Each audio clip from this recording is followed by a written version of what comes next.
Hi, I'm Sean Connor Anderson, and welcome to episode 5 of A Righteous Journey. We've all heard the old adage, there are two things you should never talk about in polite company: religion and politics. They are way too divisive, way too emotionally charged, and way too much drama. But what if God calls you to a mission that intersects with politics? What if your mission is informed by your faith and your values? How do you move forward into such treacherous territory?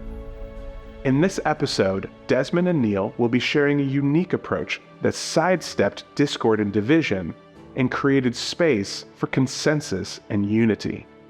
But first, let's take a look at our glossary terms for this episode.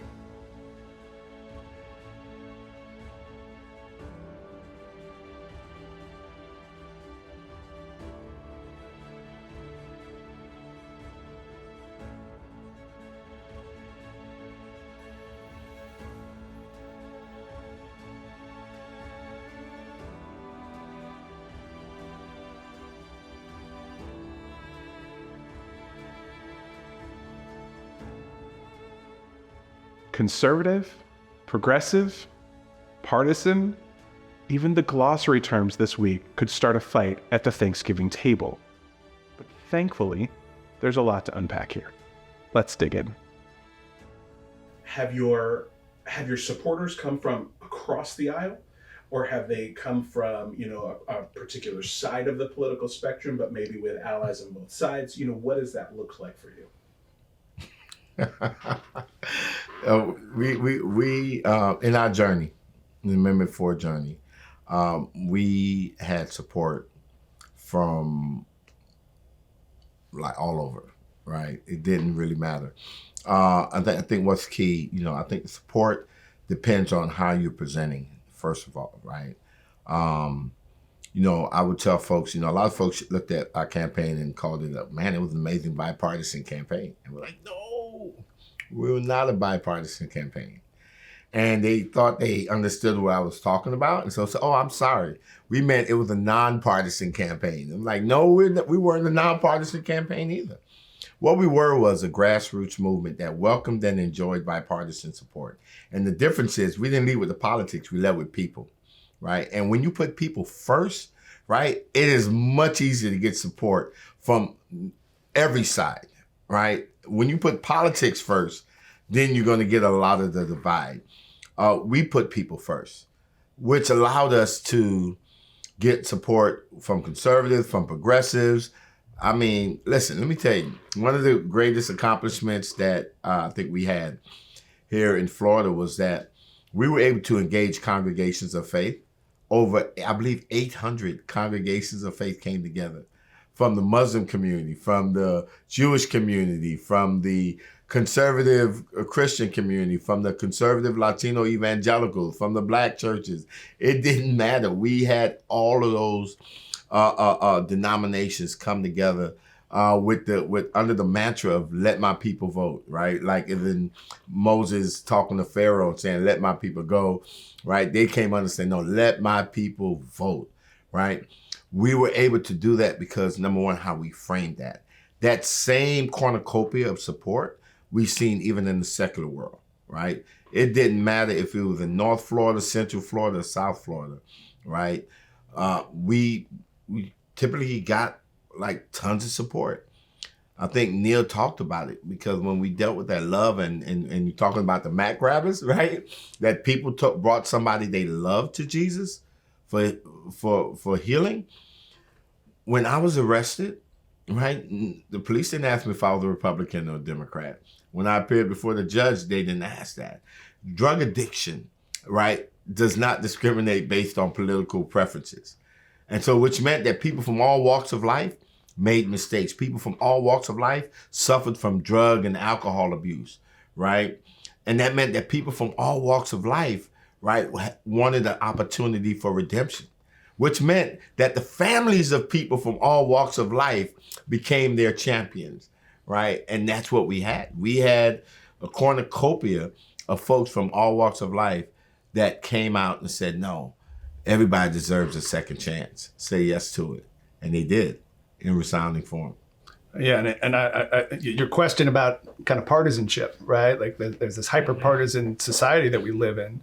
And I think what was so much fun to look back on, right, and realize that God's hand is on this movement, but because some of the pain, some of the things that are problems actually became really helpful for us as we move forward, right? And if you were a returning citizen in Florida, you weren't allowed to be a Republican or Democrat, right? So like this whole ideal of like it being projected onto us was a little alarming, right? Because it was like, no, we're here about people. We understand there's politics going on, but please keep your politics out of this particular effort, because we are finally in a spot where we can see the light at the end of the tunnel. And one of the things that is always intriguing to me is because I think some folks want to talk about how did you persuade people to support this?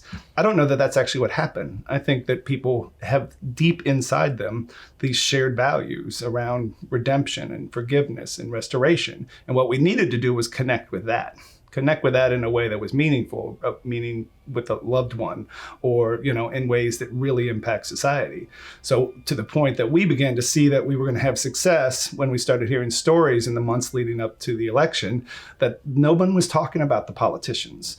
They were talking about the people. And that gave us such great hope, because we knew that if this turned into an issue around politicians and partisanship, that love was going to be lost, that glue was going to be lost. And that had been, the springboard for the success for years. I mean, Des had been, working on this a lot longer than I had, and I had been working on it for years by that point. So it's a really powerful galvanizing force that, you see in stories in the Bible all over the place, where you focus on the people.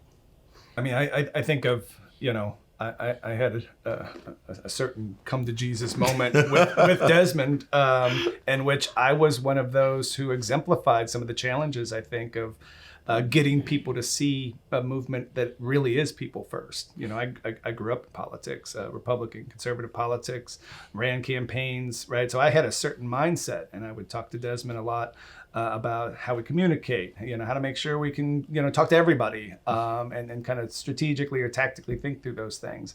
And there was a moment we were at a place called St. Matthew's House, of all things, speaking of Matthew 25:40, I think we were just talking about.